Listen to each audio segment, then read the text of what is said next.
Okay. तो आज खत्म हो ही रहा है। इसके क्वेश्चंस कर लेना असाइनमेंट से, है ना? The next application is surface charge का, नहीं किया था ना?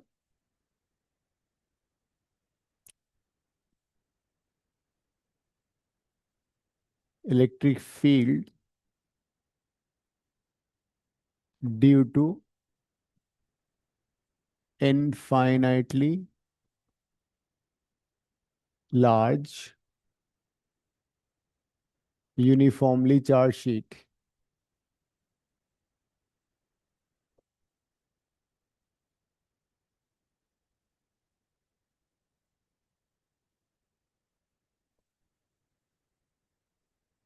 ये इसका फोर्थ एप्लीकेशन है गॉसेस का। लिख लो। Electric field due to infinitely large uniformly charge sheet.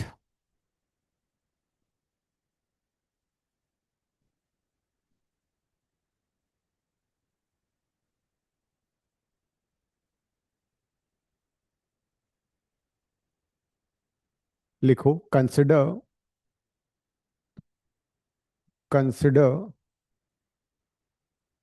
an infinitely large consider an infinitely large uniformly charged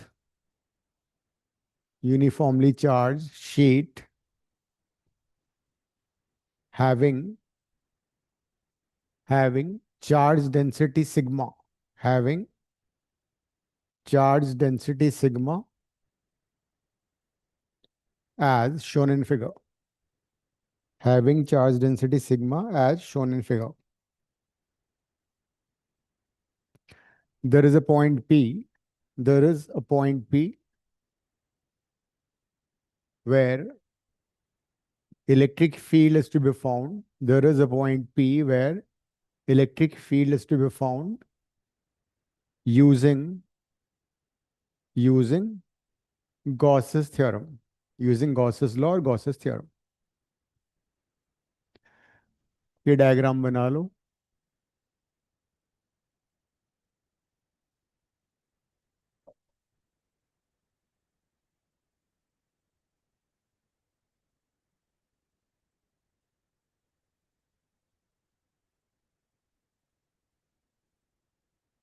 infinitely large charge sheet है।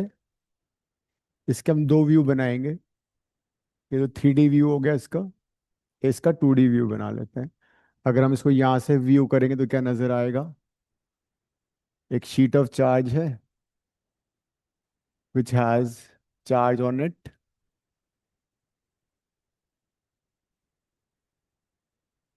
and there's a point P जहाँ पे हमें इलेक्ट्रिक फील्ड फाइंड करना है।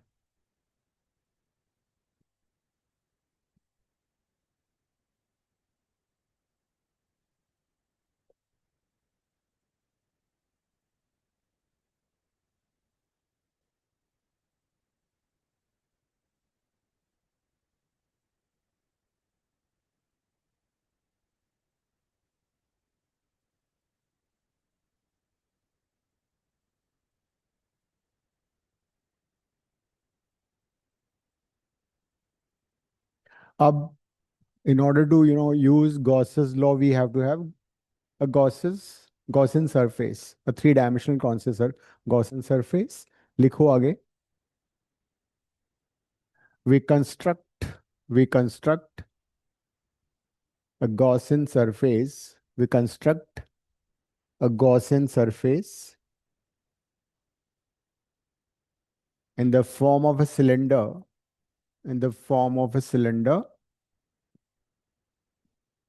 such that such that point P lies such that point P lies on the flat surface of the cylinder।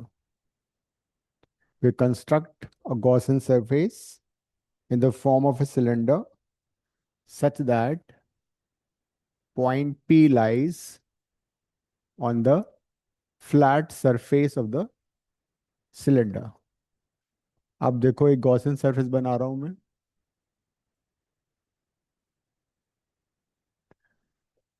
ये cylinder दोनों side में जाएगा, उधर भी एक्सटेंड करेगा। यहाँ इसको मैं डॉटेड बना देता हूँ।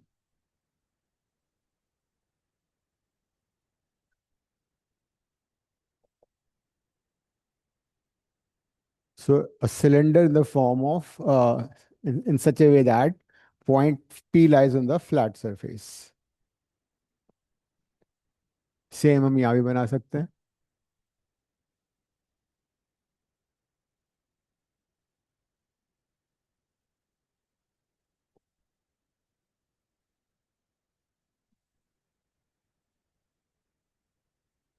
So this is a Gaussian surface.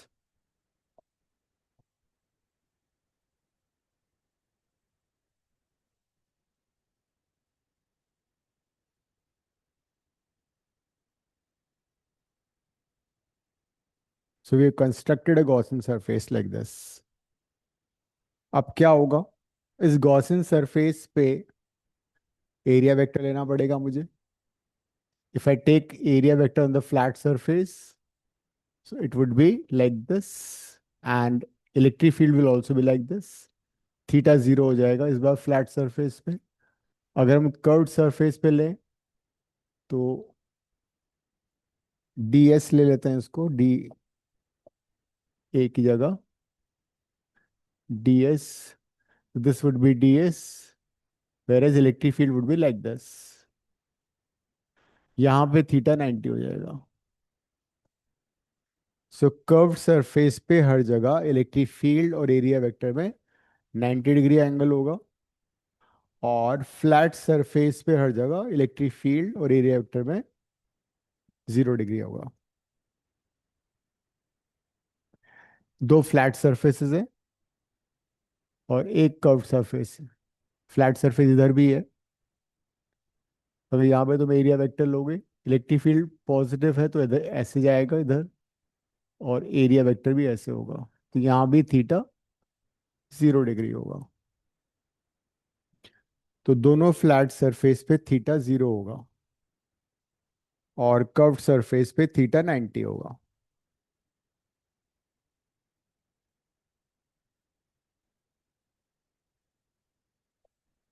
अब हम क्या करेंगे,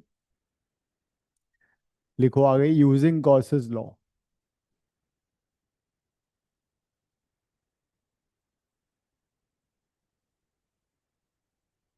यूजिंग गॉसेस थ्योरम और Gauss's law. So if we use Gauss's law or Gaussian theorem over here, it would be E dot ds for the enclosed surface is equal to charge enclosed by epsilon naught। Q जो हमने लिया है वो cylinder के अंदर जो charge है वो ले लिया हमने। बेसिकली सिलेंडर में कौन सा चार्ज है, ये इतने एरिया में जो चार्ज होगा वो सिलेंडर के अंदर चार्ज होगा। अब लेफ्ट साइड में अभी एनक्लोज सरफेस है सिलेंडर, बट इसको दो पार्ट में ब्रेक करेंगे। Two times flat surface E dot D S, और curved surface E dot D S.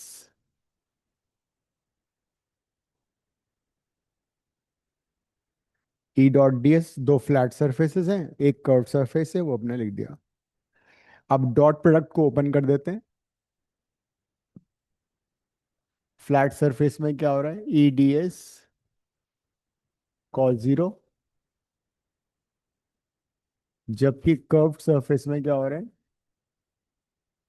E D S cos 90।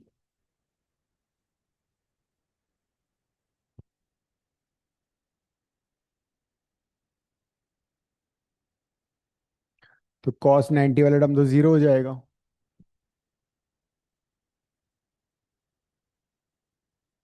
यहाँ पे ई बाहर आ जाएगा, and one integration S, one का इंटीग्रेशन क्या होगा विद रिस्पेक्ट टू एस हो जाएगा, surface area of the flat surface. S ले लेते हैं इसको, क्यू बाय एप्सिलॉन नॉट। ई निकाल लो यहाँ से, Q by S divide by 2 epsilon not. यहाँ पे तुम सिलेंडर की जगह क्यूबॉइड भी ले सकते हो। देखो, मैंने 2s से डिवाइड कर दिया। So what is Q by S? S is the surface area. So Q by S would be surface charge density. So electric field का हमारा फॉर्मूला डिराइव हो गया। Electric field is sigma by 2 epsilon not.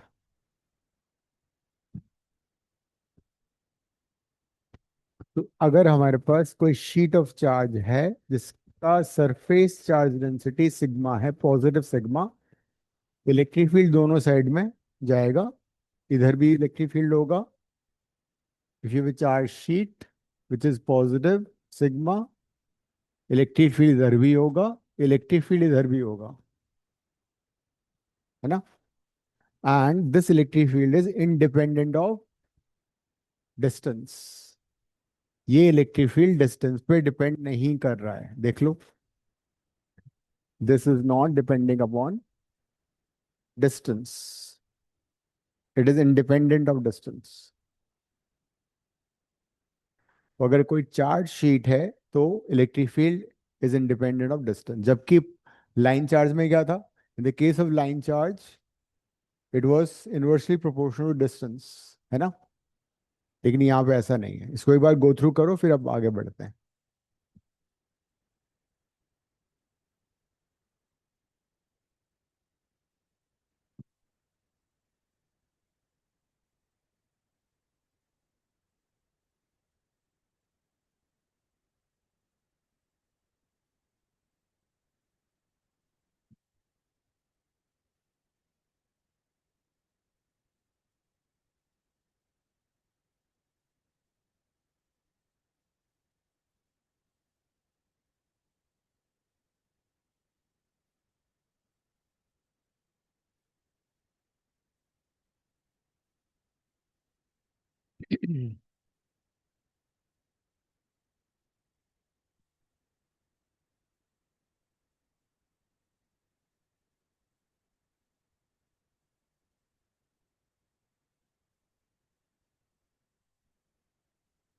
ठीक है।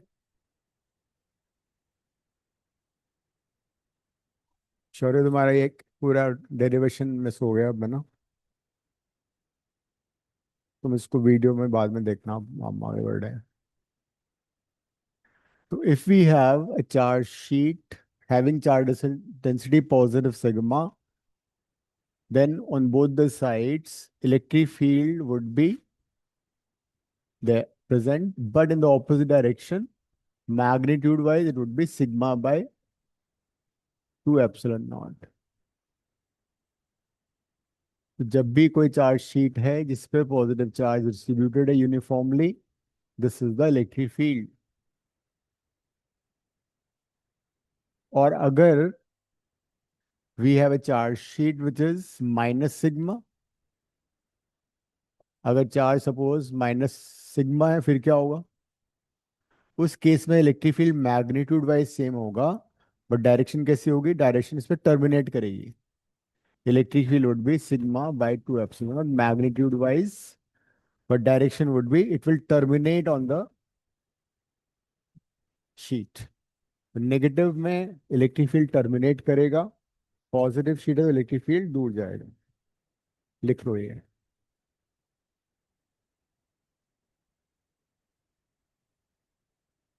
So if we have infinitely large sheet of charge, then for positive electric field is away from it, for negative it is towards it, terminating on this.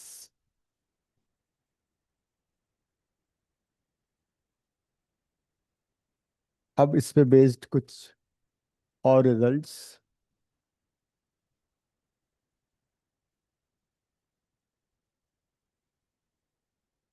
मान लो दो parallel sheet of charge है, infinitely large.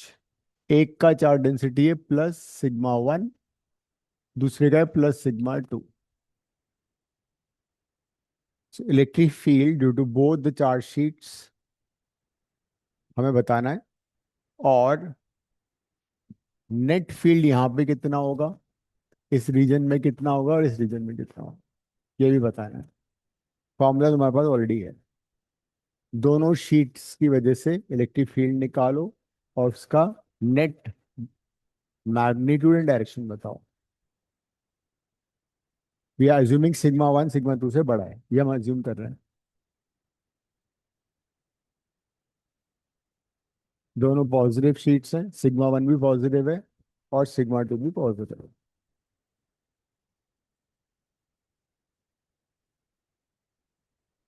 दोनों sheets की वजह से electric field दोनों direction में होगा। जैसे यहाँ पे दे रखा है ना, तो जैसे ये वाली शीट है, इसके से फील्ड इधर होगा अवे फ्रॉम इट, और इधर भी होगा। कितना होगा, ई वन ले लो, ई वन, ई वन। ये मैंने पहली वाली शीट की वजह से इलेक्ट्रिक फील्ड निकाला। ई वन का मैग्नीट्यूड कितना होगा, ई वन का मैग्नीट्यूड होगा sigma one by two epsilon not. E one would be sigma one by two epsilon, ठीक है। क्या हुआ दीक्षा, ई टू कितना होगा, इसकी वजह से ई टू इधर होगा और इधर ऐसे हो जाएगा।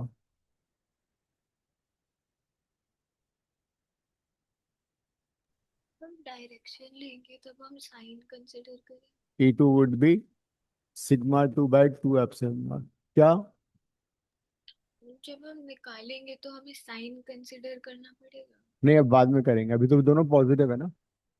अभी हमने सिर्फ मैग्नीट्यूड लिखा है, डायरेक्शन लिख दी है। अब जब नेट फील्ड निकालना है, तो इस वाले रीजन में क्या हो रहा है, नेट फील्ड कितना होगा, दोनों की डायरेक्शन ऐड हो गई। तो यहाँ पे नेट फील्ड कितना आएगा, दिस प्लस दिस है ना, दोनों ऐड हो जाएंगे। दोनों ऐड करके आंसर आएगा sigma one plus sigma two by two epsilon not. तो in the region one, net field is sigma one plus sigma two by two epsilon naught.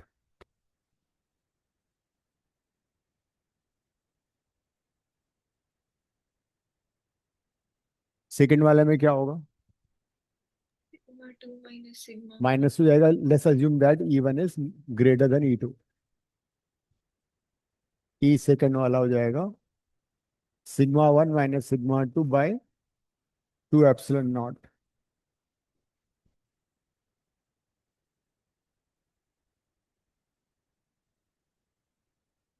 This is in E to, ये E one था।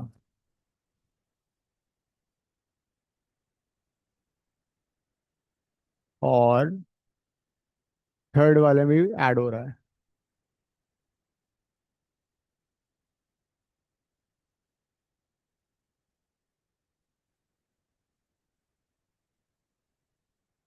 So E1 and E3 are equal in magnitude, but the directions are opposite. है ना, E3 है towards right, E2 है towards left.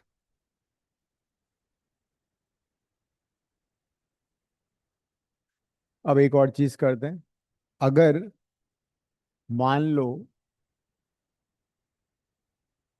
कि sigma one plus sigma होता और sigma two minus sigma होता, तो फिर क्या होगा, what will be your electric field in the region 1, 2 and 3 if sigma 1 is plus sigma and sigma 2 is minus sigma? बताओ। तो डायरेक्टली तुम इस रिजल्ट में डाल दो, सिग्मा वन की जगह प्लस सिग्मा डाल दो, सरफेस चार्ज से सिग्मा टू है माइनस सिग्मा डाल दो। अगर माइनस डालेंगे तो इलेक्ट्रिक फील्ड की डायरेक्शन नहीं चेंज होगी। हाँ, अगर माइनस डालेंगे तो इलेक्ट्रिक फील्ड की डायरेक्शन भी तो चेंज हो जाएगी। वो अपने आप उसमें आ जाएगा, टेक केयर हो जाएगा। देखो सिचुएशन ये हो गई, अब मैं डायग्राम बना रहा हूँ वापस से। ये प्लस सिग्मा, ये माइनस सिग्मा। यहाँ पे इस रीजन में इलेक्ट्रिक फील्ड कितना हो गया, जब तुम यहाँ पे सिग्मा एंड माइनस सिग्मा डालोगे तो जीरो आ गया। यहाँ पे कितना आएगा electric field, sigma minus sigma, ये भी जीरो हो गया। बीच में कितना हो जाएगा, इसमें सब्स्टिट्यूट करो। Sigma minus minus sigma, two sigma by two epsilon not. तो यहाँ पे जो इलेक्ट्रिक फील्ड होगा that would be sigma by epsilon not. तो अगर एक शीट पॉजिटिव है, उसके ऑपोजिट में सेम चार्ज डेंसिटी की नेगेटिव शीट है, electric field would be from negative to positive. And कितना मैग्नीट्यूड होगा, सिग्मा बाय एप्सिलॉन नॉट।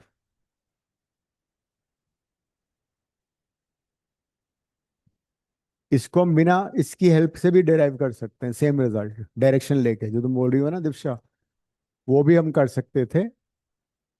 देखो, अगर हम वैसे करें इसको बिल्कुल बेसिक से, ये सिग्मा, ये माइनस सिग्मा, तो सिग्मा का इलेक्ट्रिक फील्ड ऐसे हो जाएगा। ठीक है। जबकि माइनस सिग्मा का क्या होगा, सॉरी ये तो मैंने उल्टा लिख दिया, माइनस सिग्मा का कर दिया। पॉजिटिव वाले का ऐसे होगा, ये ड्यू टू पॉजिटिव। तो मैं प्लस ई प्लस लिया, that is because of positive sigma. Negative sigma क्या होगा, 60। नेगेटिव सिग्मा का मतलब है इस पे टर्मिनेट करेगा इलेक्ट्रिक फील्ड। ये नेगेटिव सिग्मा वाला है। तो देखो बीच में दोनों के मैग्नीट्यूड ऐड हो गए, लेफ्ट और राइट में सब्ट्रैक्ट हो गए, आंसर वही आ गया। And this is what happens in the case of a capacitor. Capacitor में दो शीट्स होती हैं, दो कंडक्टर्स होते हैं, एक पे पॉजिटिव होता है, दूसरे पे नेगेटिव इंड्यूस होता है। और दोनों कंडक्टिंग शीट्स के बीच में इलेक्ट्रिक फील्ड होता है सिग्मा बाय एप्सिलॉन नॉट। तो सिंगल शीट का इलेक्ट्रिक फील्ड है sigma by two epsilon not. And if your two sheets which are parallel having opposite charge densities, electric field outside would be zero and the electric field would be only in between the two sheets. एक और situation ले लो। मान लो अगर दोनों sheets पे charge sigma and sigma हो, तो क्या हुआ, कहाँ पे कहाँ कितना इलेक्ट्रिक फील्ड होगा। हम्म।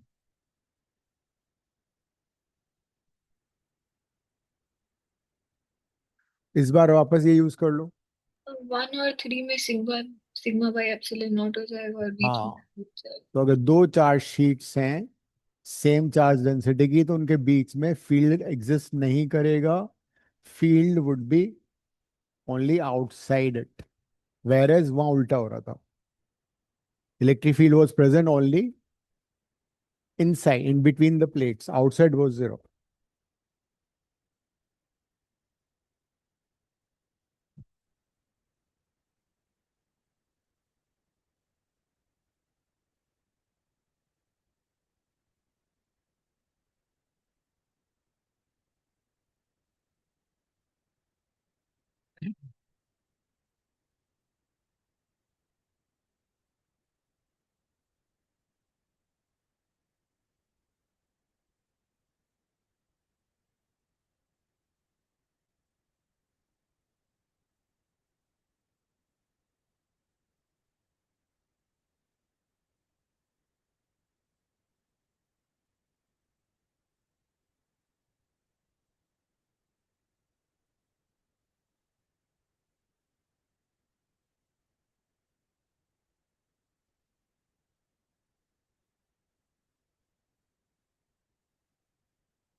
क्वेश्चन 57 करना, असाइनमेंट का क्वेश्चन 57।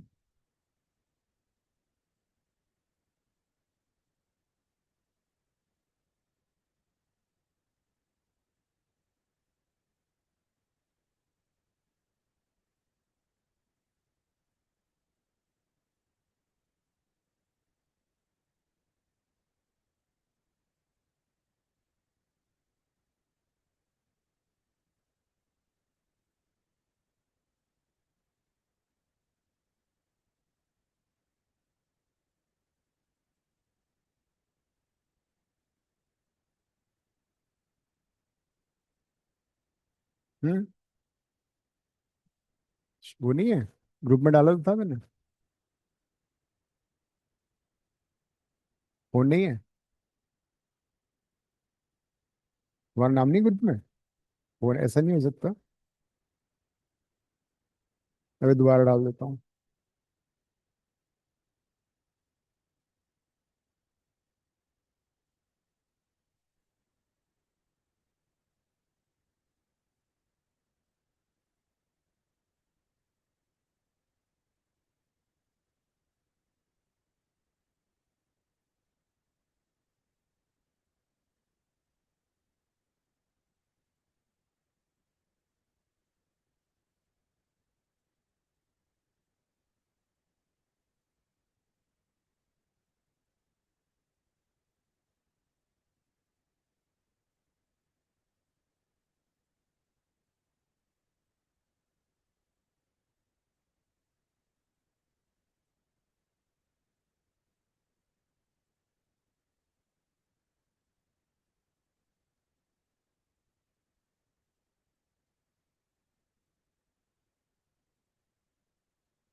या मैं जी को 10 ले लूं। हम्म।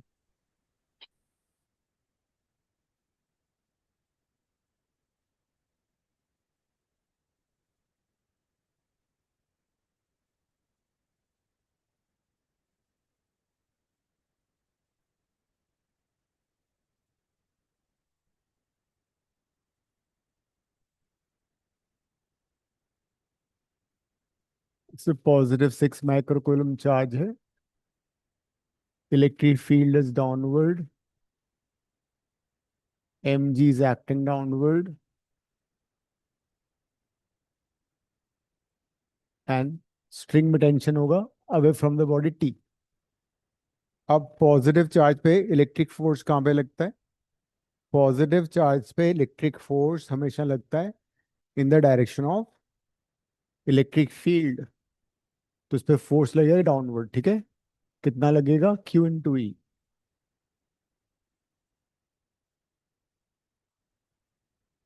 तो इस पे तीन फोर्सेस लग रहे हैं, टेंशन T अपवर्ड है, mg and QE they are downward. अगर नेगेटिव चार्ज होता तो इलेक्ट्रिक फील्ड के ऑपोजिट डायरेक्शन में इलेक्ट्रिक फोर्स लगता। On a positive charge force is always in the direction of electric field. ये मुझे याद ही करना है। हाँ, mg + QE, वो रिजल्ट याद कर लो।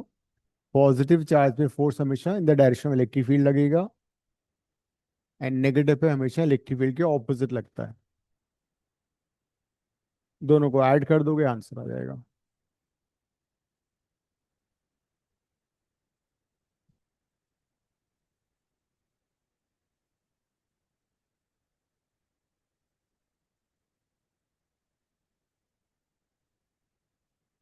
1 ग्राम है तो 1/1000 करोगे, 10⁻³ हो जाएगा, इसको 10 ले लोगे। Q 6 माइक्रो कूलम है, इलेक्ट्रिक फील्ड 400 N/कूलम है।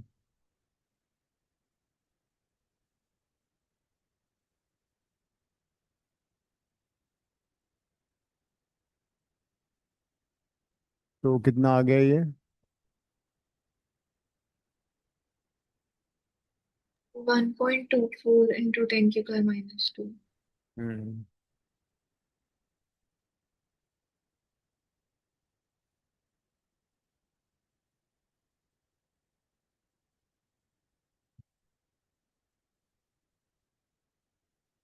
इसको लिख लो 0.24 10⁻²।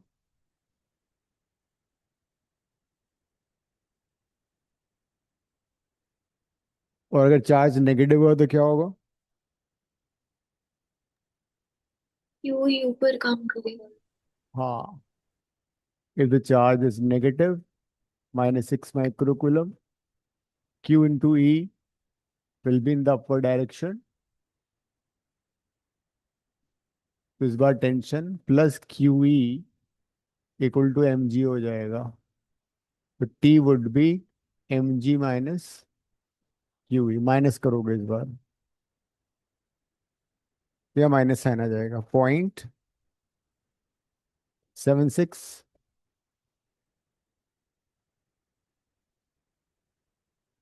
ठीक है। तो टेंशन एंड क्यू दोनों ऐड हो रहे हैं।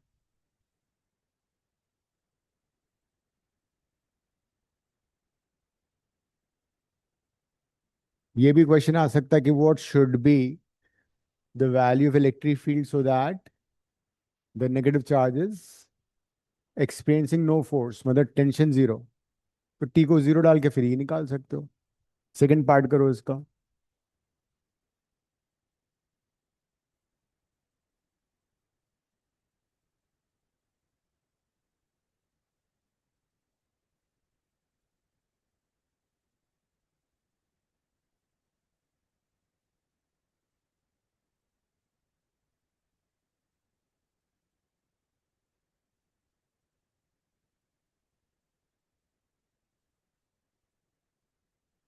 सेकंड पार्ट में इलेक्ट्रिक फील्ड हॉरिजॉन्टल है,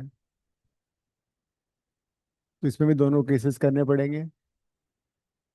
tension T is like this.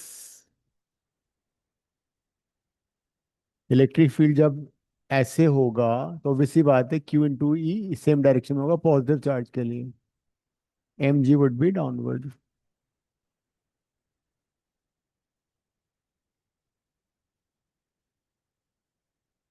तो इस बार तुम्हें टी के कंपोनेंट्स लेने पड़ेंगे।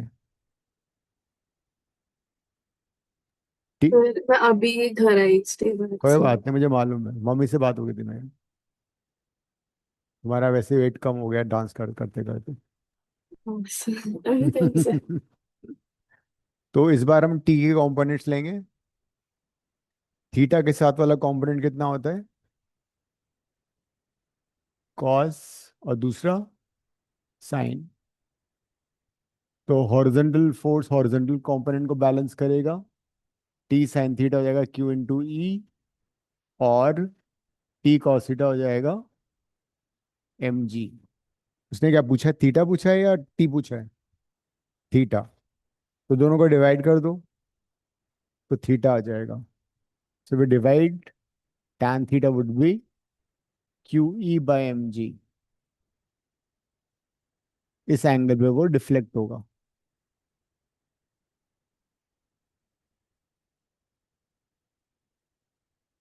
और अगर उसने पूछा होता टी की वैल्यू हम क्या करते? उस सिचुएशन में दोनों को स्क्वायर करके ऐड कर देते हैं। इन दोनों को स्क्वायर करो और ऐड कर दो। उससे क्या फायदा होगा? Sine square plus cos square 1 हो जाएगा, टी की वैल्यू आ जाएगी।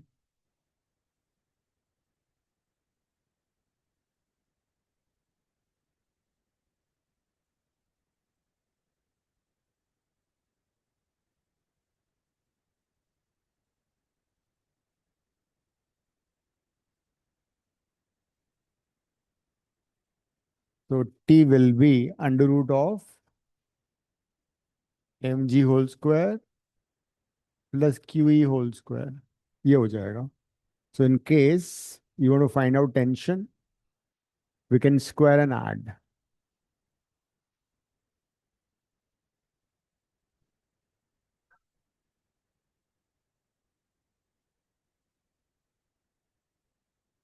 अगर इसी सिचुएशन में चार्ज नेगेटिव होता तो क्या होता? अगर इलेक्ट्रिक फील्ड उधर है और चार्ज नेगेटिव तो वो फोर्स इधर लगेगा, ठीक है। तो इस साइड में आएगा फिर वो थीटा। नहीं ना, फिर ऐसा हो जाएगा टेंस, मतलब जो बॉब है वो इधर आ जाएगा ना। ये मान लो स्ट्रिंग है, कि तुमने इसको ऐसे सस्पेंड किया हुआ है, ये नेगेटिव चार्ज है। इलेक्ट्रिक फील्ड ऐसे लग रहा है, तो नेगेटिव चार्ज फोर्स ऐसे लगता है हमेशा, ऑपोजिट टू इलेक्ट्रिक फील्ड लगता है। तो आंसर वही रहेगा, सिर्फ डायरेक्शन चेंज हो जाएगी।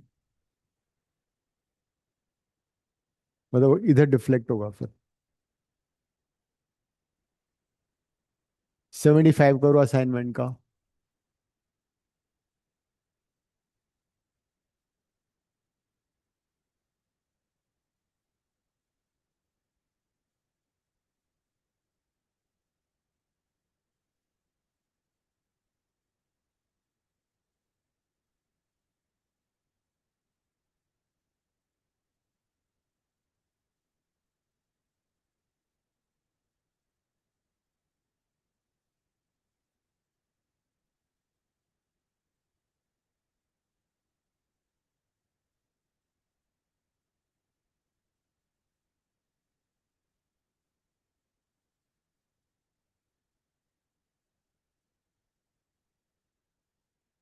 75th,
equation of motion use करना है।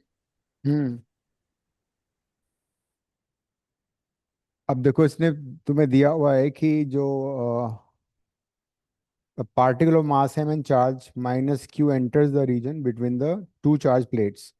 इलेक्ट्रिक फील्ड की डायरेक्शन क्या होती है हमेशा? ये एनसीईआरटी का क्वेश्चन है, इंपॉर्टेंट क्वेश्चन है।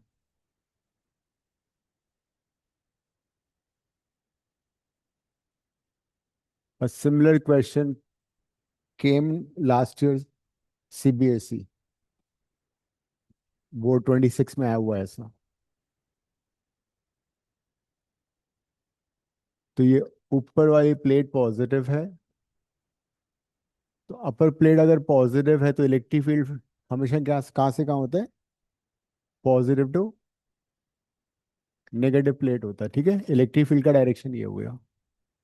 हमने जो प्रीवियस क्वेश्चन किया था उसने वर्टिकली ड्रॉप किया था चार्ज को, यहाँ पे चार्ज पार्टिकल हॉरिजॉन्टली एंटर कर रहा है, ठीक है।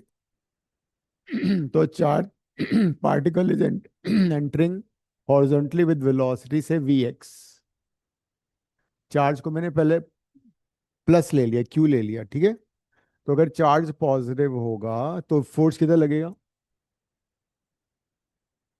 फोर्स हमेशा in the direction of electric field लगता है। इन द केस ऑफ, ये लेंथ एल दे रखी है ना, in the case of positive charge force हमेशा in the direction of electric field लगता है। तो फोर्स लगेगा वाई डायरेक्शन में। ऐसे मान लो ये एक्स डायरेक्शन है, ये वाई डायरेक्शन है। तो इनिशियल वेलोसिटी हॉरिजॉन्टल है और फोर्स डाउनवर्ड में पॉजिटिव चार्ज की बात कर रहा हूँ, ठीक है। दोनों केस डिस्कस करेंगे हम। फॉर अ पॉजिटिव चार्ज तो force would be acting the y direction. Force कितना होगा? Q into e. तो जब इतना फोर्स लगेगा तो it will produce acceleration. Acceleration कैसे निकालोगे? Q e by m, force by mass.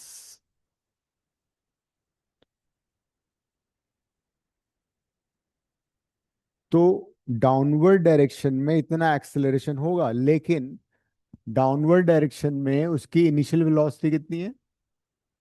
Zero, because particle is completely horizontal. Particle horizontally enter कर रहा है, तो जो उसकी वेलोसिटी है वो हॉरिजॉन्टल वेलोसिटी, तो उसकी इनिशियल वर्टिकल वेलोसिटी जीरो ली जाएगी। तो इसको हम दो डायमेंशन में करेंगे। हॉरिजॉन्टल वेलोसिटी सीधी रहेगी, वो अनचेंज रहेगी because there is no acceleration. लेकिन डाउनवर्ड डायरेक्शन में एक्सेलरेशन, उसका पाथ क्या होगा? उसका पाथ ऐसे होगा। तो positive charge will be deflected towards negative plate. Positive charge negative plate की तरफ डिफ्लेक्ट होगा। कितना डिफ्लेक्शन होगा वो भी निकाल सकते हैं। Suppose at the end of the plate उसका डिफ्लेक्शन हो रहा है y, तो ये कैसे निकलेगा? Second equation of motion use करो। सेकेंड इक्वेशन ऑफ मोशन क्या है? s equal to u t plus half a t square. So let's use this equation. s क्या होगा?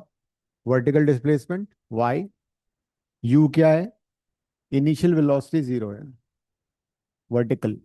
हाफ ए कितना है? Q e by M into t square. We call it equation number 1।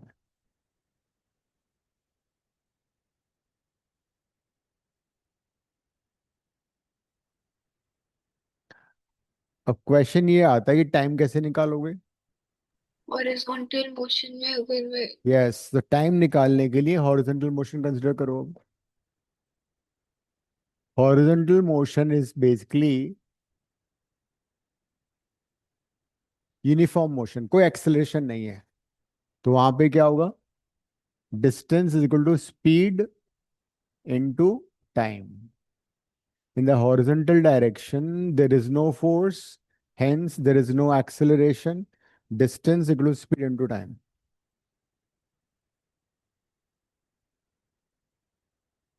तो यहां से time आ जाएगा, उसको उसमें रिप्लेस कर दोगे। T is equal to L by Vx. Substitute in 1। तो 1 में सब्स्टिट्यूट करके क्या आएगा? Y is equal to 1 by 2 QE by M T square. T कितना है? L by Vx।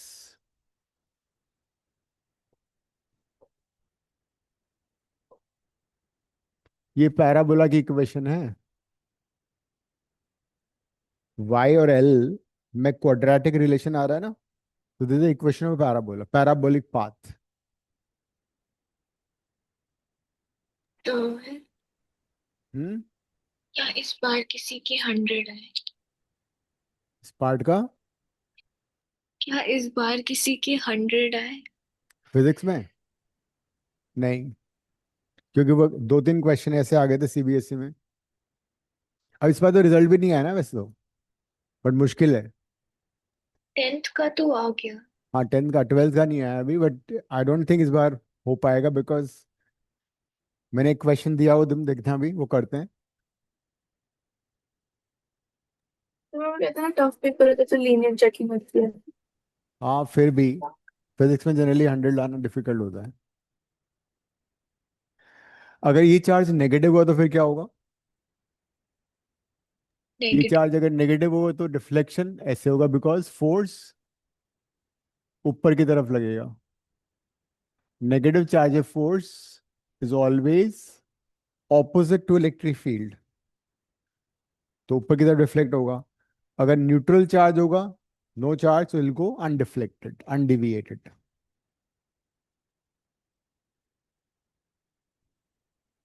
क्वेश्चन 1 1 2 करो।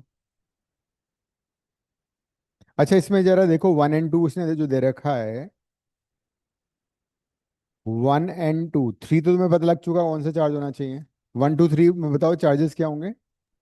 1 2 नेगेटिव होगा। 1 2 नेगेटिव, 3 इज पॉजिटिव, है ना? लेकिन 1 और 2 में भी कैसे पता करो कौन सा ज्यादा है? किसका वाई ज्यादा है 1 और 2 में? देखो डायग्राम में, वन का वाई ज्यादा है ना, deflection.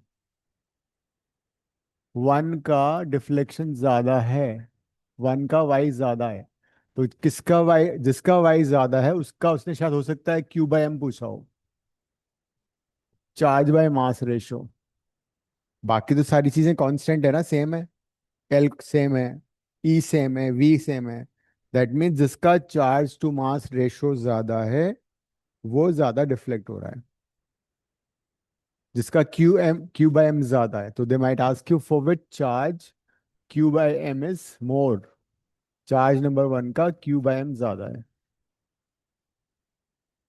Compare to charge number 2, उसका डिफ्लेक्शन ज्यादा है। क्वेश्चन 1 1 2 अगेन एनसीईआरटी क्वेश्चन है, कर लो।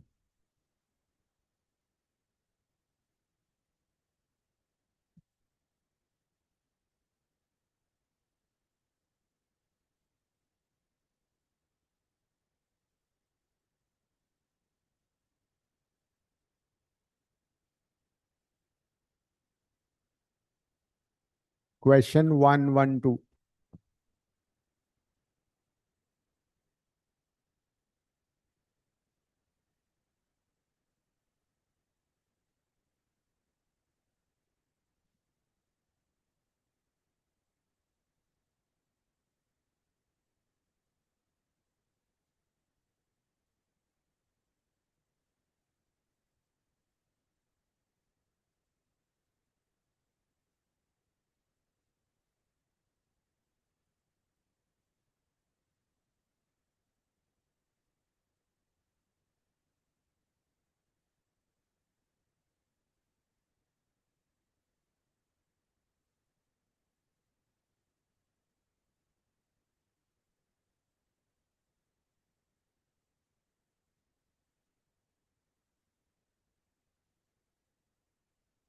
An early model of an atom considered to be have positive charge point nucleus of charge Ze. Z atomic number है और एक प्रोटॉन पे charge E होता है, तो Z एटॉमिक नंबर का मतलब number of protons in the nucleus. तो total charge in the nucleus Ze हो जाएगा। And surrounded by uniform density of negative charges up to radius r, मतलब जो नेगेटिव चार्ज है वो भी -Z ही होगा, because charge atom is electrically neutral. तो जितना चार्ज न्यूक्लियस पर है उतना ही सराउंडिंग चार्ज होगा, -Z ही हो जाएगा, बट वो यूनिफॉर्मली डिस्ट्रीब्यूटेड है। The atom as a whole is neutral for this model. What is the electric field at a distance r from the nucleus?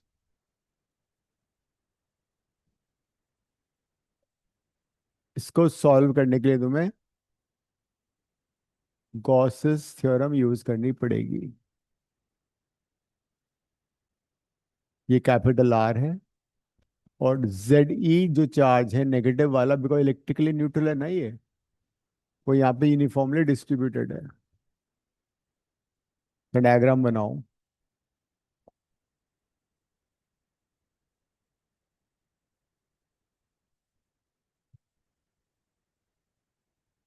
मान लो there is a point P at distance small r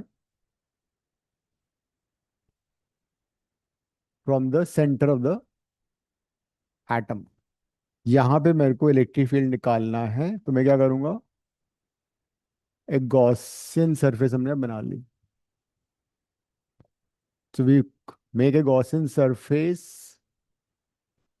in the form of a sphere of small r radius. So we construct a spherical Gaussian surface जिसका radius small r है। अब Gauss's law लगाते हैं। यहाँ पे P point मैंने area vector ले लिया, ds रेडियली आउटवर्ड होगा, इलेक्ट्रिक फील्ड वुड भी रेडियली आउटवर्ड होगा। तो E एंड ds दोनों सेम डायरेक्शन में है। यूजिंग गॉसेस लॉ क्या होगा, E dot ds equal to q inside by epsilon naught. My question for you is ये q inside कैसे निकलेगा, कैसे फाइंड करो q inside? क्या वॉल्यूम के टर्म में इक्वेट करें? हाँ करो, करो ट्राई। बिकॉज नेगेटिव चार्ज पूरा का पूरा तो हो नहीं सकता ना, तो यूनिटरी मेथड से निकालना पड़ेगा तुम्हें। जो जो पॉजिटिव जेड ही है वो तो है ना। क्यू इन साइड का ही खेल है, बाकी तो बहुत सिंपल रही है। क्यू इन साइड में मतलब जो प्रोटॉन या पॉजिटिव चार्ज है वो तो आएगा ही आएगा, लेकिन कितना नेगेटिव चार्ज आएगा वो तुम्हें देखना है। बिकॉज पूरे वॉल्यूम में, पूरे स्फीयर का वॉल्यूम कितना है? 4/3 कैपिटल पाई आर हाँ, क्यूब 4/3 पाई r क्यूब। इतने वॉल्यूम में कितना चार्ज है? -ZD। -Z। नेगेटिव चार्ज है ना, पूरा यूनिफॉर्मली डिस्ट्रीब्यूटेड है। तो यूनिट वॉल्यूम में कितना चार्ज होगा? यूनिट वॉल्यूम पे चार्ज होगा 4/3 पाई r क्यूब। लेकिन जो हमारी गॉसियन सरफेस है उसका वॉल्यूम कितना है? Small r cube. राइट, 4/3 10। तो यूनिटरी मेथड से हमने नेगेटिव चार्ज निकाल लिया। ये नेगेटिव चार्ज उसमें ऐड कर दो तो क्यू इनसाइड आ जाएगा। समझ में आ गई बात? Negative charge was distributed uniformly over the volume 4/3 बिगर। जो पूरे एटम है उसमें पूरा डिस्ट्रीब्यूटेड था ना वो, हमें तो सिर्फ गॉसियन सरफेस वाला चाहिए था। तो 4/3 पाई कट जाएगा, तो नेगेटिव चार्ज आ गया -ZD r³ by capital R³ that mean the charge enclose is this. ये आ गए चार्ज। अब नॉर्मल गॉसियन इंटीग्रेशन कर लो, आंसर आ जाएगा।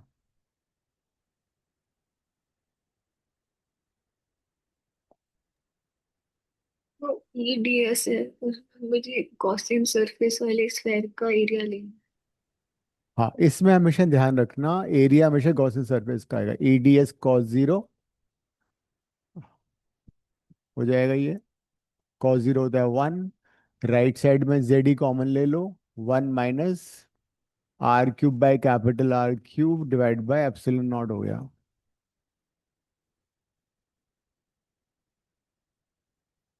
cos 0 1, ई बाहर आ जाएगा इंटीग्रेशन से।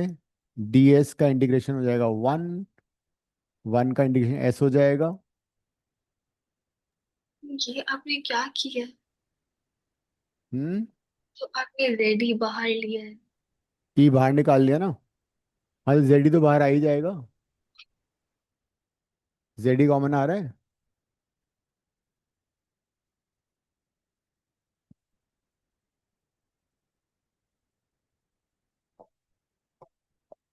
तो E 1 हो जाएगा इंटीग्रेशन S। मैंने बताया था जब भी हम गॉसेस लॉ में इंटीग्रेशन करते हैं तो एरिया हमेशा गॉसियन सरफेस का लेना होता है। तो गॉसियन सरफेस क्या है? A sphere of radius small r। हाँ, S होगा स्फीयर का सरफेस एरिया, गॉसियन सरफेस का एरिया। 4 पाई स्मॉल r² होगा, कैपिटल नहीं होगा।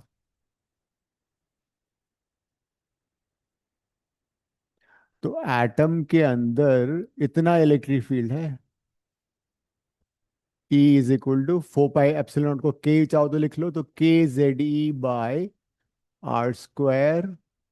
1 - R³ बाई R³ ये आ रहा है।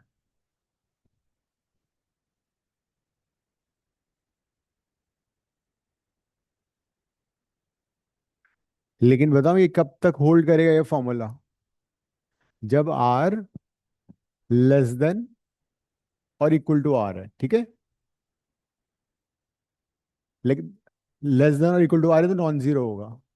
The moment R is greater then R तो फिर क्या होगा? ये कितना होगा? Zero. Can you explain me zero क्यों होगा? Q include zero. देखो टोटल चार्ज जीरो हो जाएगा ना। अगर मैं पॉइंट आउटसाइड लूंगा तो जो गॉसियन सरफेस बनेगी उसके अंदर नेट चार्ज कितना होगा? जीरो। भाई एटम इलेक्ट्रिकली न्यूट्रल होता है ना। जितना पॉजिटिव चार्ज है उतना ही नेगेटिव चार्ज है। इसीलिए आउटसाइड जीरो हो जाएगा। क्या हुआ नहीं, दिमाग में भी वही चल रहा है, था तैया। ऐसा था ऐसा। फिर से रिकॉर्डिंग देख लूंगी, समझ में आ हाँ, जाएगी। एक ऐप ने एक ही एप्लीकेशन किया था, लास्ट वाला, वो ही देख लेना तुम। अब ऐसा करते हैं, कुछ बोर्ड के क्वेश्चंस करते हैं, ठीक है।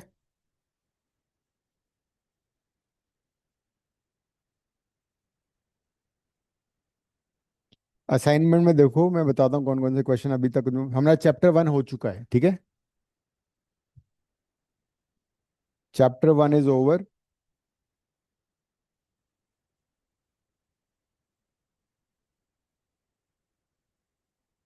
चैप्टर 1 के क्वेश्चंस मैं बताता हूँ कौन कौन से आए हुए हैं।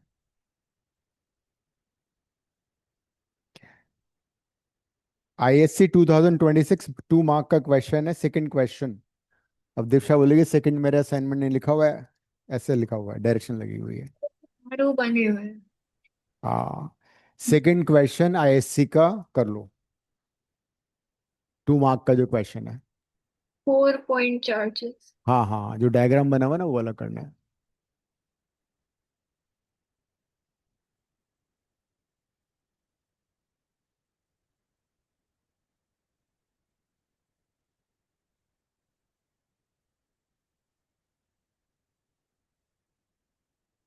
हम्म। नेट फ्लक्स होता है Q inside by epsilon not. सारे चार्जेस ऐड कर लो।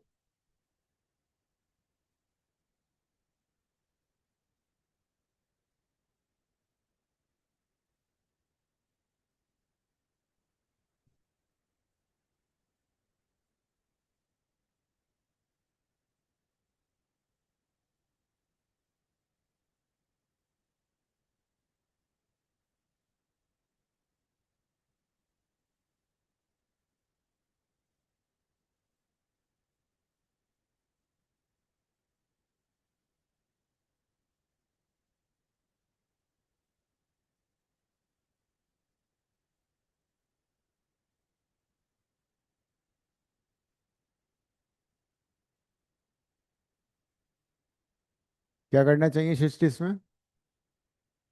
गॉसेस थ्योरम लग जाएगी। ISC 2026 flux is equal to, flux पूछा ना उसने, q inside by epsilon not. तो टोटल चार्ज कौन कौन से हैं?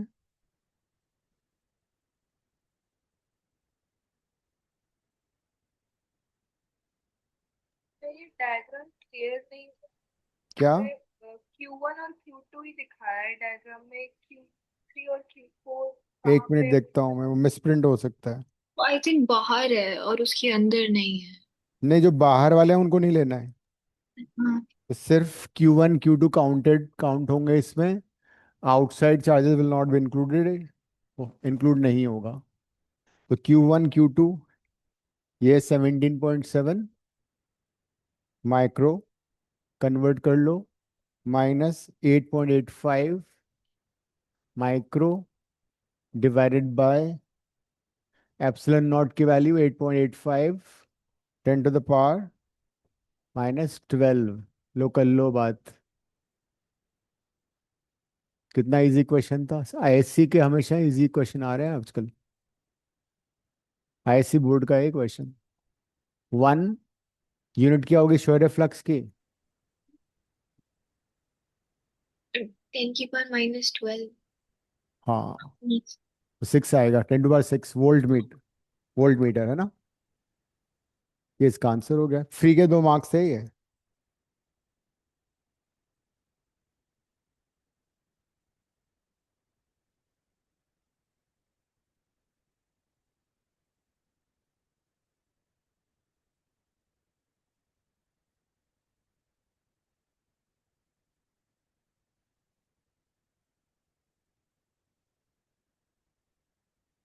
अब आगे बढ़ो, नेक्स्ट क्वेश्चन बताता हूँ कौन सा है जो कि इलेक्ट्रिक फील्ड का है इसमें, फर्स्ट चैप्टर।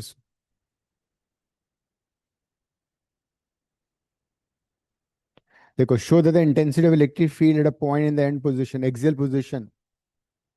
ये हमने डेरिवेशन कर लिया था, आईएससी 2026 में आया हुआ 3 मार्क का डेरिवेशन।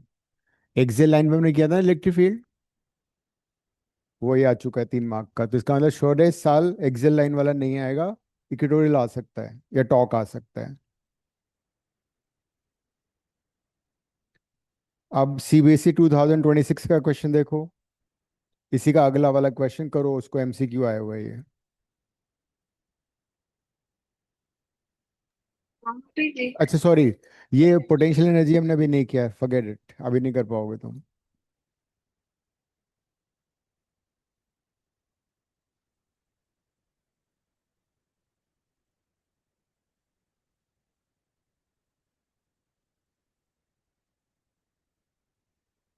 इसका अगले वाला करो, सीबीएसई 2026, इसका जो नेक्स्ट क्वेश्चन है वन एमसीक्यू। हाँ हाँ हाँ, वही वाला। Two metal spheres of radii R1 and R2 having charges Q1 Q2 respectively kept in air are brought in contact. Which of the following statements is not correct? ये जो not correct होते हैं थोड़ा टफ हो जाता है, correct बताना वो तो बहुत इजी होता है। ये पोटेंशियल का है। अरे यार क्या हो रहा है ये, नहीं कर पाएंगे अभी, छोड़ो। क्या इसका बी होगा? अभी हमने किया ही नहीं ना, तुमने तो पढ़ लिया है, हमें तो मालूम ही नहीं क्या होता है ये।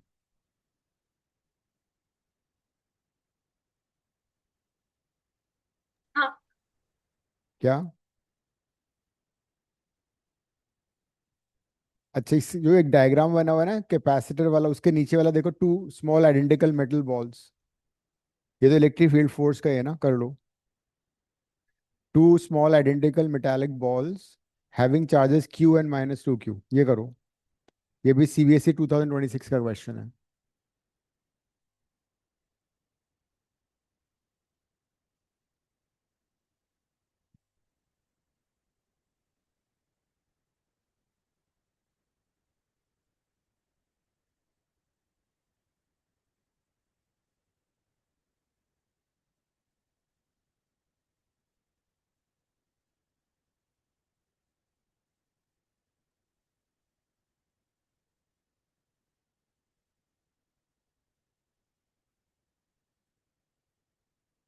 दो आइडेंटिकल बॉल्स हैं, इस पे चार्ज Q है, इस पे -2Q है, इनिशियली सेपरेशन R है।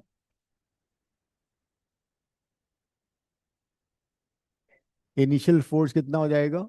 K Q 2Q/r², right? तो 2K Q²/r², ये इनिशियल फोर्स है। अब क्या होता है कि when you have two objects brought in contact, two spheres brought in contact, if they're the same radius, उन दोनों में चार्ज का रिडिस्ट्रीब्यूशन होता है। लेकिन अगर आइडेंटिकल स्फीयर है तो क्या होगा? चार्ज इक्वली डिवाइड होता है। वैसे तो अगर रेडियस अलग अलग है तो अकॉर्डिंग टू पोटेंशियल डिवाइड होता है, charge will B redistributed till their potentials are equal। Potential next class में हम करने वाले हैं, तो ये अलग सेपरेट क्वेश्चन हो जाता है, ठीक है? तो अगर दो अलग अलग स्फीयर हैं, चार्जेस अलग अलग हैं, उनको तुम कांटेक्ट में अगर लाओगे मेटालिक वायर से, तो क्या होगा? Charge will redistribute till their potentials are equal. लेकिन यहाँ पे क्या है, दोनों आइडेंटिकल हैं। तो जब दोनों आइडेंटिकल होते हैं तो टोटल चार्ज क्या होगा? ऐड करो और उसको दो से डिवाइड कर दो। एक चार्ज पॉजिटिव, एक नेगेटिव, तो कितना हो गया चार्ज? -Q/2। -Q/2। तो दोनों पे इतना चार्ज आधा आधा डिवाइड हो जाएगा। तो अब कांटेक्ट में आने के बाद क्या होगा? सिंस, हाँ, इस पे भी -Q, इस पे भी -Q, तो नया फोर्स कितना हो जाएगा? डिस्टेंस कितना कर दिया? R r by by two. R/2 किया ना डिस्टेंस, तो फोर्स हो जाएगा Q/2, मैग्नीट्यूड ले रहा हूँ सिर्फ, Q/2 एंड डिस्टेंसेस R/2 का होल स्क्वायर। तो फोर तो कट ही जाएगा, KQ²/r²। तो force will be F/2। F/2 हो गया, और रिपेल भी करेगा। Force reduces to half, and now the two spheres would repel each other.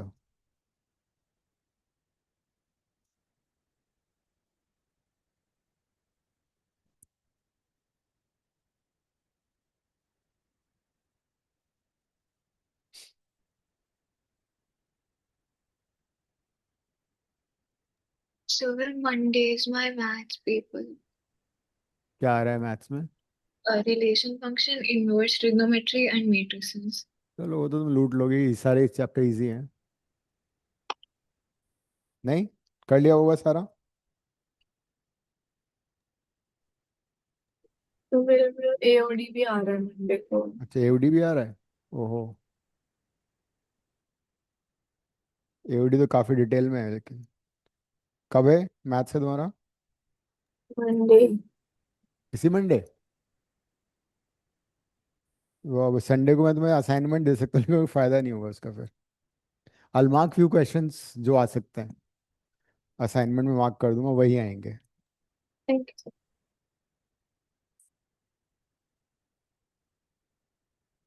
तो इसका ऑप्शन कौन सा हो गया? ये 2026 का था। अब एक केस स्टडी आया हुआ है जो कि इलेक्ट्रिक फील्ड पे बेस्ड है ये, जरा इसको देखो।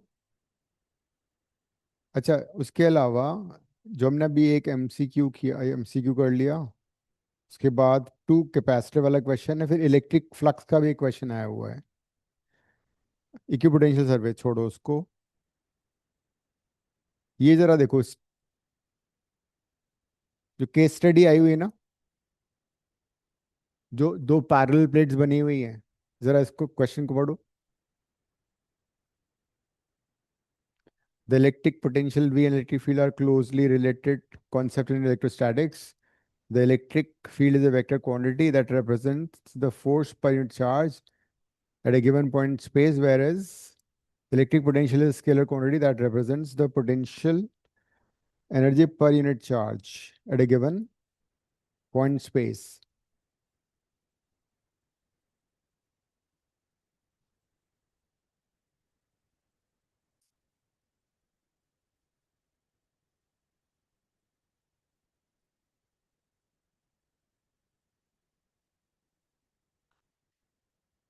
इसमें पोटेंशियल आ गया वैसे।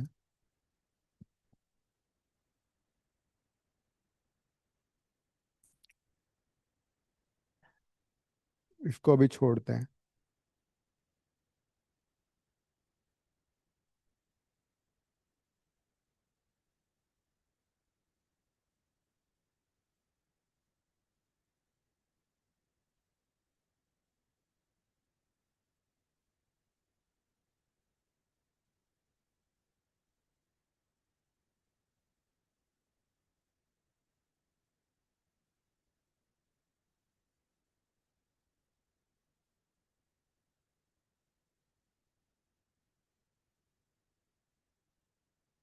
Can you answer this question? CBSE 2025 5 mark का क्वेश्चन है ये, सेकंड पार्ट। इसमें क्यूब बना हुआ है नीचे, page number 6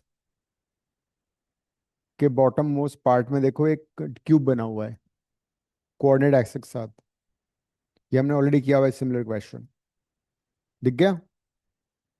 an electric field 10x plus 5 I Newton per coulomb exists in a region in which is cube of side L. Calculate the net flux to the cube. कर लो ये board का question है, CBSE 2025 का।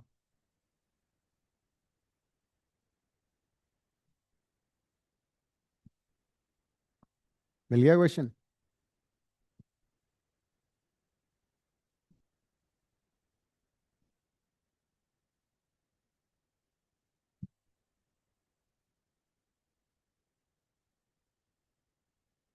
हाँ,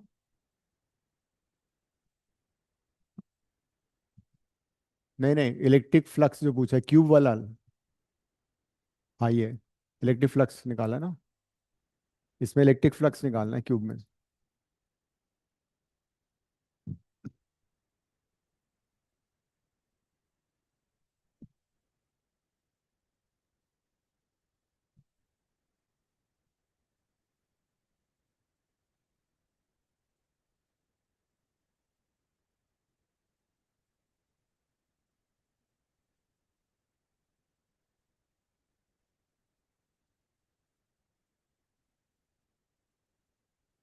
electric flux से तो मैं काफी क्वेश्चन किए हुए हैं।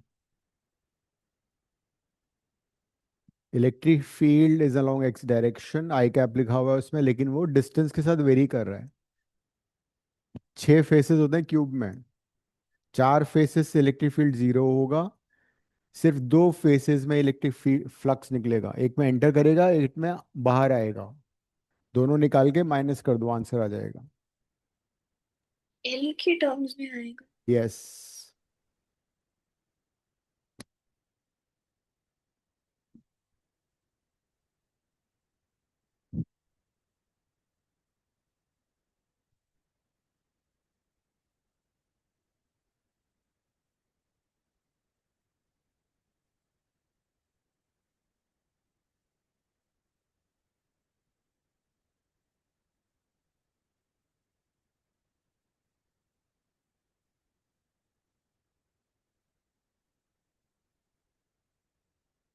इलेक्ट्रिक फील्ड कितना दे रखा है?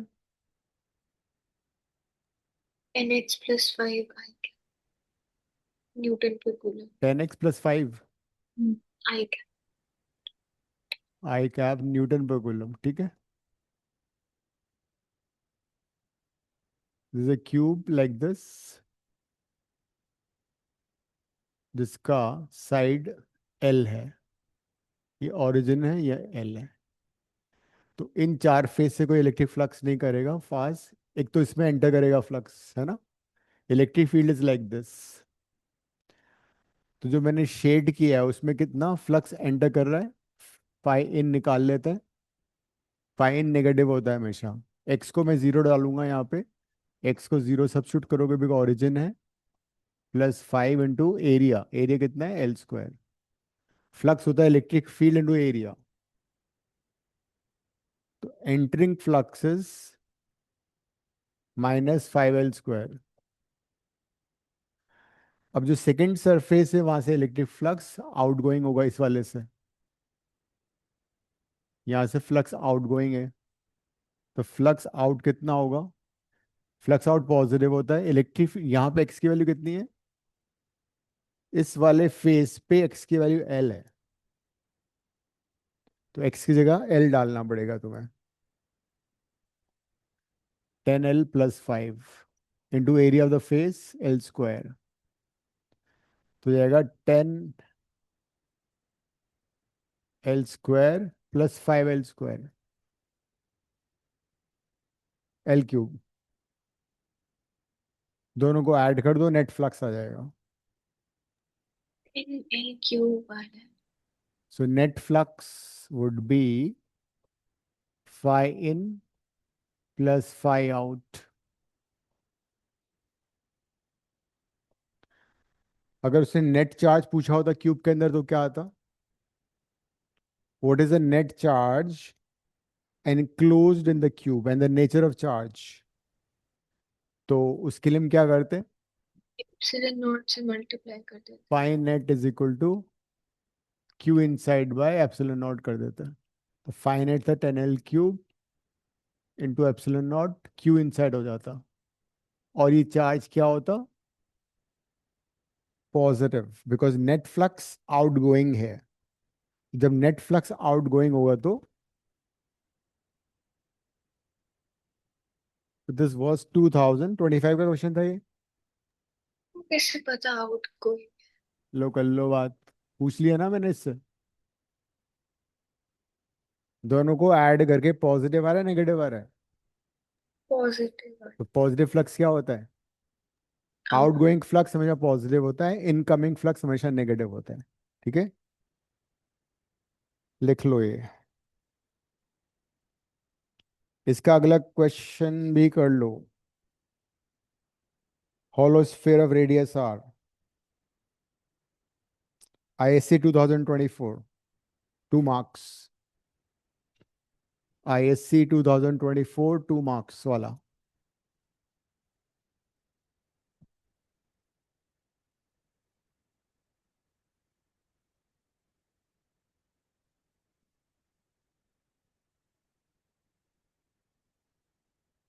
और सृष्टि टीचर आ गया तुम्हारा? नहीं? नहीं सर। तो फिर टेस्ट कैसे लेंगे ये लोग? सर अभी जो दूसरे टीचर है जो दूसरे सेक्शन को पढ़ाते हैं वो हमें पढ़ा रहे हैं टेम्पररी। अच्छा अच्छा अच्छा।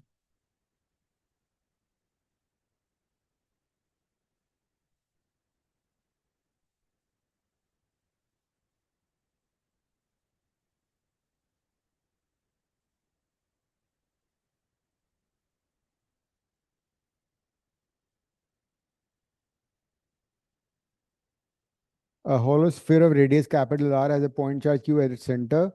Electric flux emanating from the sphere X is X.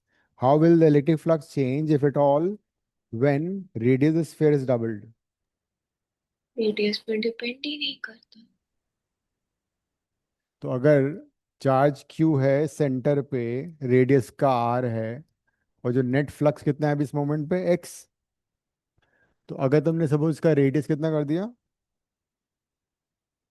4 times, double कर दिया, तो अगर डबल भी कर दिया तो नंबर ऑफ फील्ड लाइंस तो सेम रहेंगी, flux will remain same.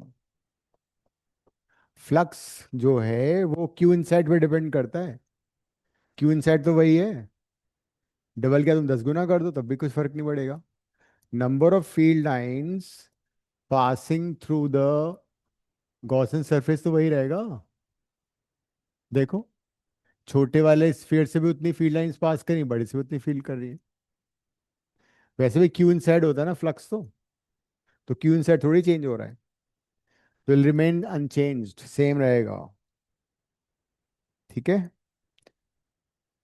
Then हाँ, इलेक्ट्रिक फील्ड चेंज होगी, इलेक्ट्रिक फील्ड नहीं पूछा उसने। Charge Q is replace by an electric dipole. अब क्या होगा? चार्ज क्यू की जगह इलेक्ट्रिक डायपोल में तो चार्ज कितना होता है नेट? जीरो। जीरो होता है, तो फ्लक्स भी शून्य हो जाएगा।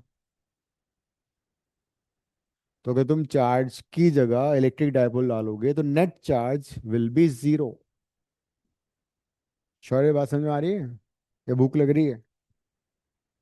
भूख तो नहीं लग रही?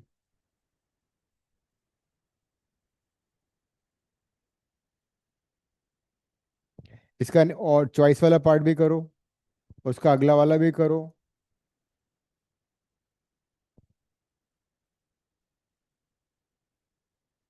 इसके जो चॉइस में क्वेश्चन वो भी करो। In case of infinite line charge, how does intensity of electric field at a point change?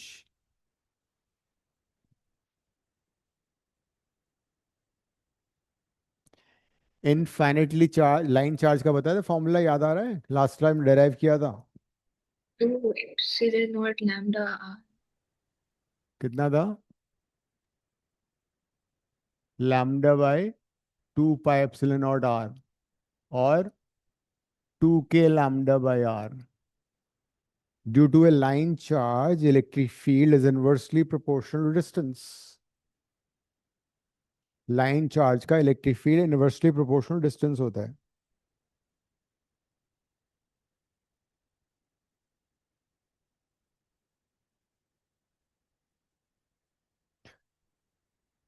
पहले वाले में charge on it is double, change नहीं, वो चार्ज है, ठीक है, टाइपो है वो। तो अगर चार्ज को, हाँ,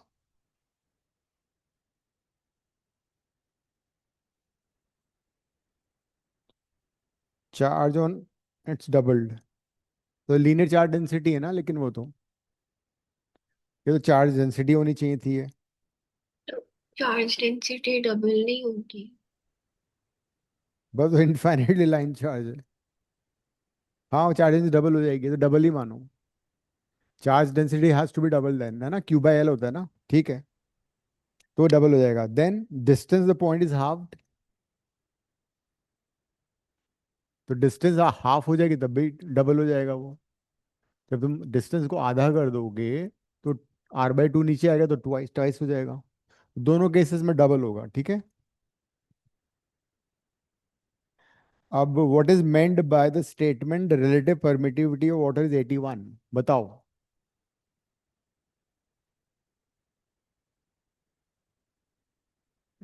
स्टेटमेंट का मीनिंग बताओ कि अगर वाटर का रिलेटिव परमिटिव 81 है, व्हाट डज इट मीन?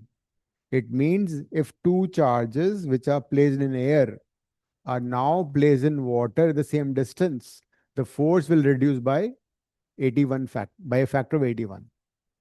अगर ओरिजिनली फोर्स एयर में F है, तो वाटर में at the same separation force will become F/81. तो that is the meaning of relative permittivity. If you remember, हमने किया था ये रिलेटिव परमिटिविटी और dielectric constant of medium is equal to force in air by force in medium. तो relative permittivity का मतलब है a factor by which force reduces in a given medium. तो जिस फैक्टर से फोर्स रिड्यूस होता है किसी मीडियम में, दैट इज रिलेटिव परमिटिविटी। अब एक नया नीचे देखो, कुलम्स फोर्स एफ, जो डायग्राम बना ना सीबीएसई 2024, ये करो। Coulomb force F versus 1 by r square is been given for two pair of charges. ये आंसर करना है तुम्हें, सीबीएसई 2024।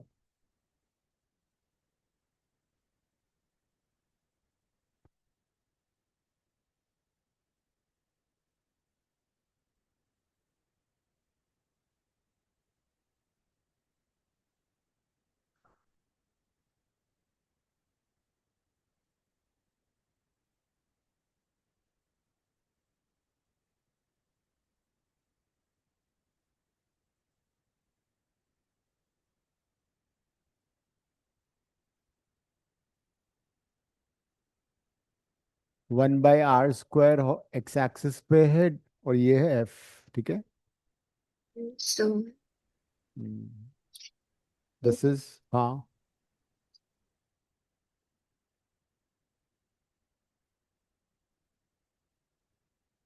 ये Q2 Q3 के लिए है।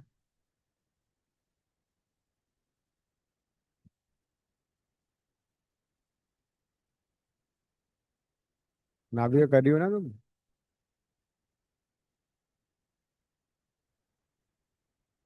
नाविका, ओके।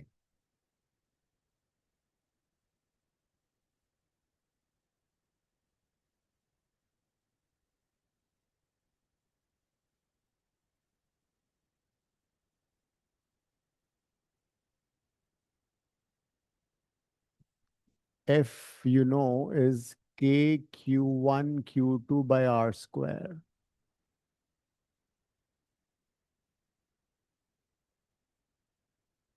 तो अगर मैं इसको ऐसे लिखूं, 1/r² into K Q1 Q2, F divide by 1/r² would be K Q1 Q2. ये जो तुम्हें एंगल दे रखा है उसमें जरा देखो, टैन टैन थीटा क्या आएगा? Tan theta would be, y axis पे फोर्स है, और ये क्या है? 1/r². This is nothing but tan theta.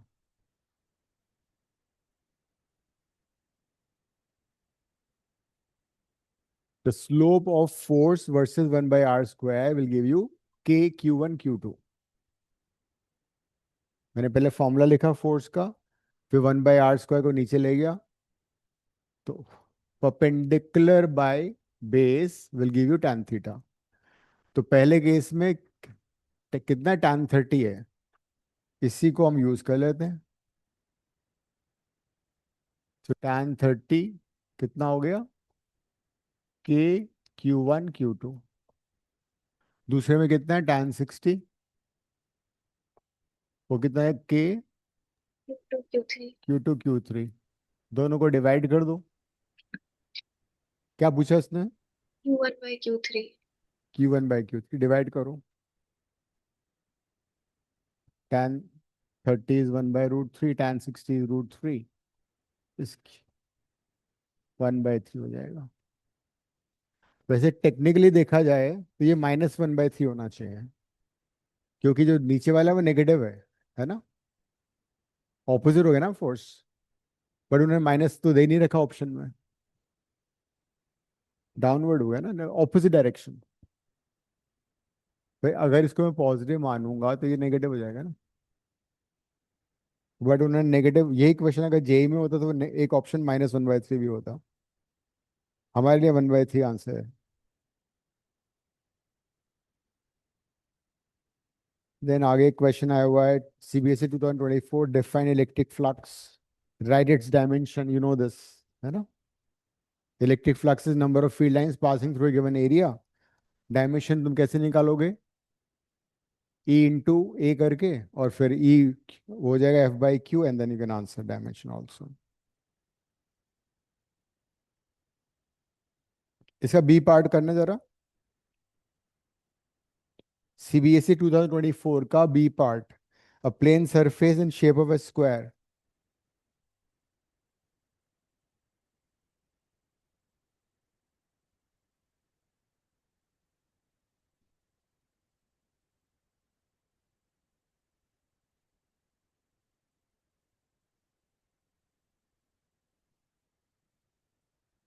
Hmm,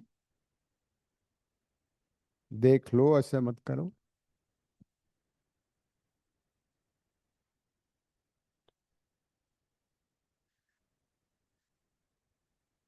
surface का एरिया, एरिया वेक्टर निकाल ले हम. एरिया कितना हो जाएगा इसका? ये सीबीएसई 2024 का है ना. एरिया हो जाएगा इसका 10⁻⁴, बिकॉज सेंटीमीटर को मीटर में किया. और डायरेक्शन भी देनी पड़ेगी ना. डायरेक्शन नॉर्मल टू सरफेस कितनी दे रखी है? 0.8 I cap plus 0.6 K cap. ये तुम्हारा एरिया वेक्टर आ गया. और इलेक्ट्रिक फील्ड कितना दिया है? इलेक्ट्रिक फील्ड है हमारे पास 100 I cap न्यूटन पर कूलम. फ्लक्स का फॉर्मूला याद है? E.S, apply dot product. Flux is E.S.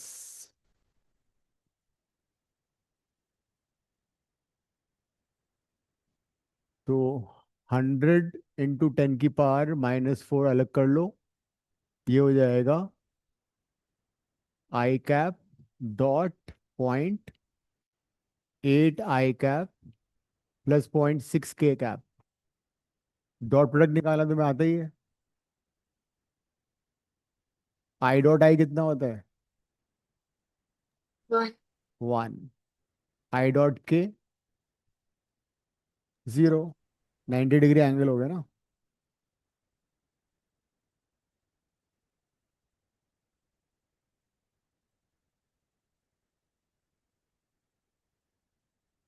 तो ये हो गया हमारा इलेक्ट्रिक फ्लक्स, 8 × 10⁻³ न्यूटन पर coulomb metre square.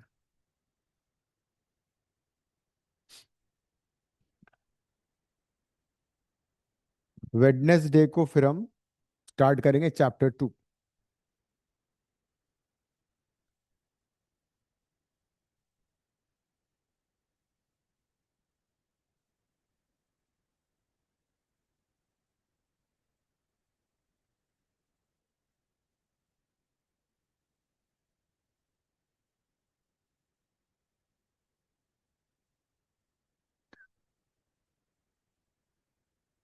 So ending the class, see you in the next class. Thank you, sir. Bye.